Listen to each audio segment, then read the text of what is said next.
We did find the gas data. I don't know if Tali actually has anything to say about that. Let me quickly go check in on her, see if she has anything to say. I don't think she will. And I'm gonna look through all of the other guys' equipment.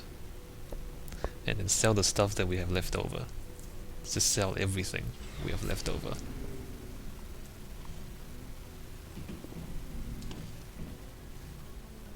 Wow, the loading screens. It shouldn't be doing that. Not sure why. Shepard, I need to talk to you. It's important. Ah, there we go. Yes, so this is the gas data we picked up. Is something wrong? You know the data you took from those Geth control nodes? The information you uploaded to Alliance Control? I want a copy of it. You want to bring this data back to the migrant fleet? Those files have information that could be vital to our efforts to understand the Geth. It could be the key to helping us reclaim our homeworld.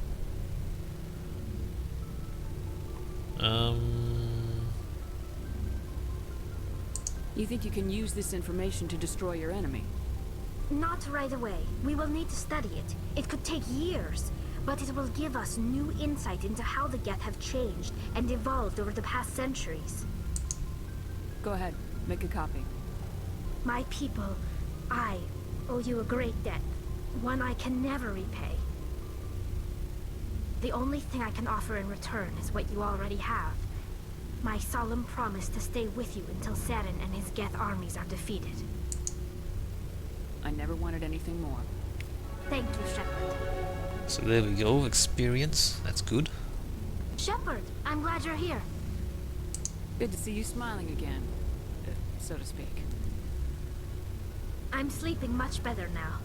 I guess I'm getting used to how quiet your ship is. But I don't want this to get in the way of our mission, Shepard. First, we stop Saren.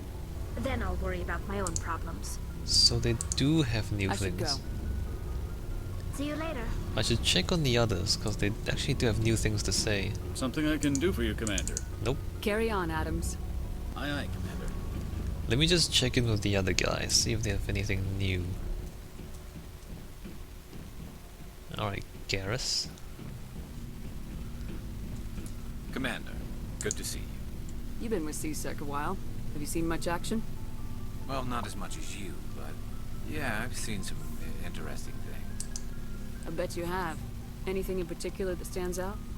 I remember this Solarian geneticist I was sent to investigate. That case was a bit disturbing. What happened? Why were you investigating him?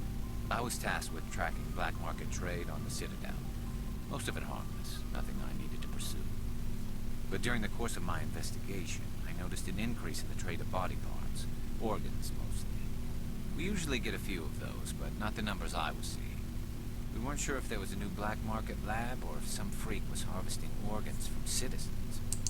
You've seen this before on the Citadel? Every so often, some lab sells unwanted parts through the black market, but they're not as bad as the cycles. I remember this one L-Corps diplomat we caught in my first year on the job. He was hacking people up and selling their organs. Had the station in a bit of a panic. But this case wasn't that clear-cut. Turns out there was more going on than we first realized. So how did you figure out what was happening? First, we got a hold of a sample and ran DNA tests. The weird thing was, the match led us to a Turian who was still alive and was very convinced he'd never lost his liver. After a bit of digging, I discovered this Turian worked briefly for Dr. Salion, the geneticist. So I went to his lab hoping to find evidence of cloned organ development.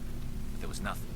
No Solarian hearts, no Turian livers, not one Krogan testicle. You're kidding, right? Why would anyone want Krogan testicles?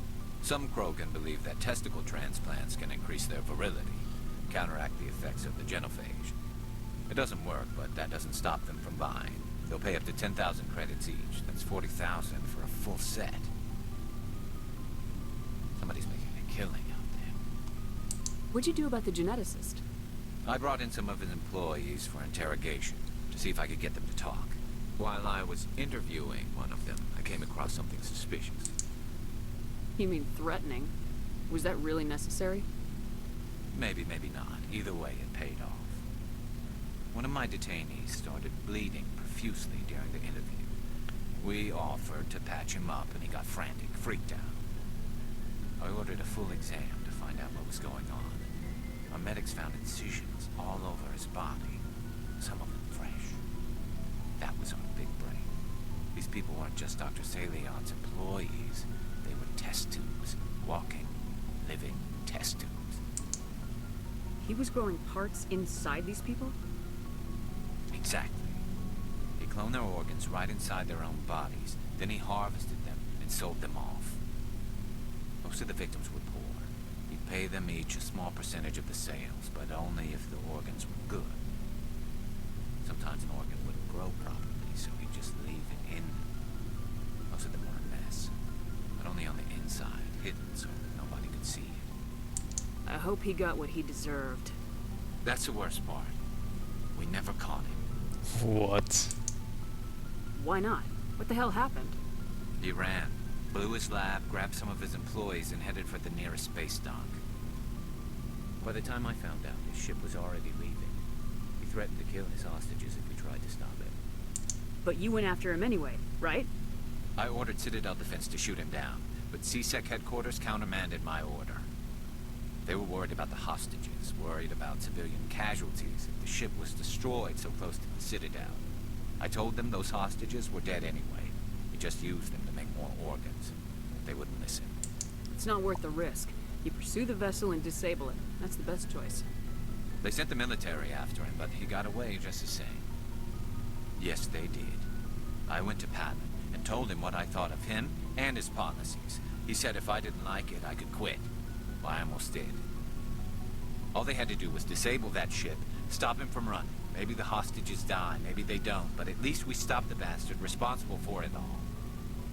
If you don't care about the fate of those hostages, then you're no better than he is. You're just a terrorist with a badge. Yeah, maybe you're right. It doesn't make it any easier, but I see your point. Just wish I could have stopped him. That's all. Do you have any idea what happened to Dr. Salion? I sent out feelers from time to time, hoping to find something. I thought I'd found him a while back. He changed ships and changed his name to Dr. Hart, his idea of a joke, I guess. I told the military, but they weren't convinced it was him. I got the transponder frequency for his new ship, but I just can't get anyone to check it out. Oh hey, more side quests. I'll check out the coordinates when I get a chance. I was hoping you'd say that. But Commander, take me with you when you go. If it's Salion, I want to be there when you find him. Alright, so more side quests. Where is that? In the Kepler Verge. You know the thing that we thought we cleared out before? Yeah, more planets. Alright, so I guess we should talk to people. I thought they only have new things to say after the main quest, but I guess they have stuff to say after the side quest as well. Commander, What's your opinion of the I'm last... sure I buy Dr. Tassoni's story about her and her mom. I think she's being... Hey, want me to ask her about her sex life? I don't think she's... Too bad those ruins got destroyed. I mean, they lasted that... Do you have a few minutes to talk? Sure. I was just watching some mail from home. Oh, before I go, we saw Caden in a news vid about the Normandy. He's cute. Later, sis. Huh. Let's pretend this never happened. Are you interested in the lieutenant, Chief? No, ma'am. And anyway, Scuttlebutt says he's already sweet on someone. What's up? You didn't come by to eavesdrop on family mail. Your family seems to be important to you. Yeah, we've always been close. Me and my sisters especially. With Dad on duty so much, I had to help Mom raise them. Did your father serve with the fleet? Yeah, took any crap posting he could get that offered space time. You know what? He worked his ass off trying to get recognized, but he never made it above serviceman 3rd class. He was real proud when I made Chief. First thing he did was salute. What about your mother? You haven't mentioned her. You must know what military wives are like. Strong because they have to be, able to raise kids while Dad's away on a 6-month cruise. She has a degree in planetary geology. She and Dad both wanted to see new worlds. She gave up her career to raise us, though.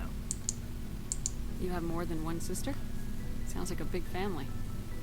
Yeah, I'm the oldest, then Abby, then Lynn. Sarah's the youngest. She's still in high school. With 4 girls, Dad used to say he felt more outnumbered at home than on maneuvers. Where did you grow up? All over.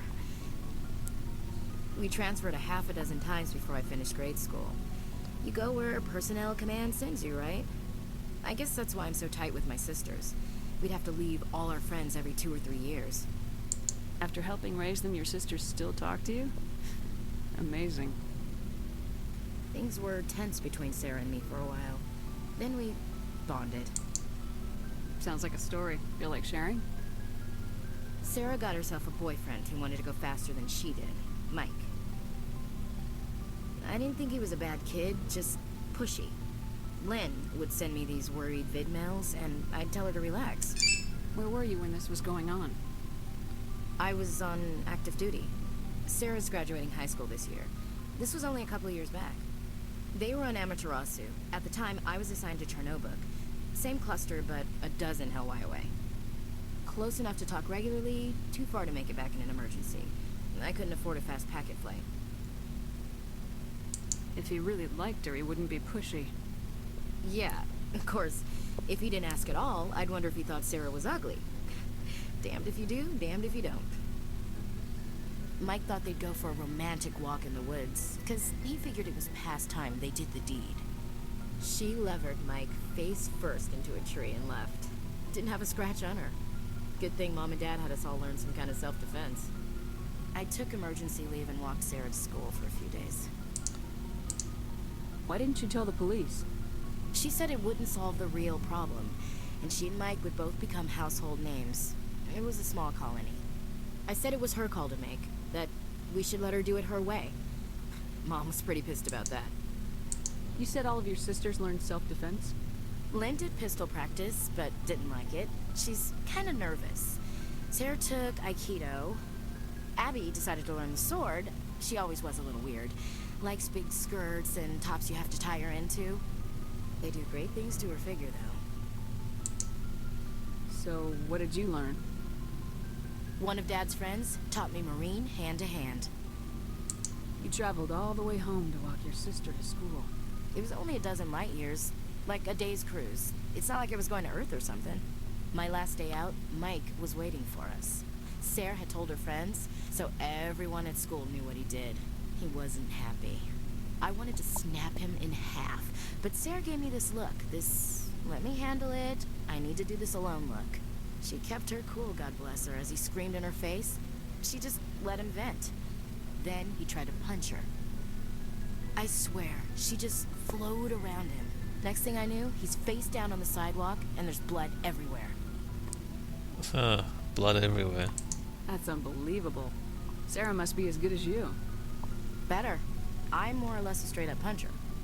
When he swung, she wasn't there anymore, and he fell. She helped him stop the bleeding and had me call an ambulance. She told the paramedics he fell. Before they took him to the hospital, Mike touched Sarah's arm. I thought he was going to end up on the ground again. But he hung his head, whispered, "I'm sorry," and started crying. And she hugged him.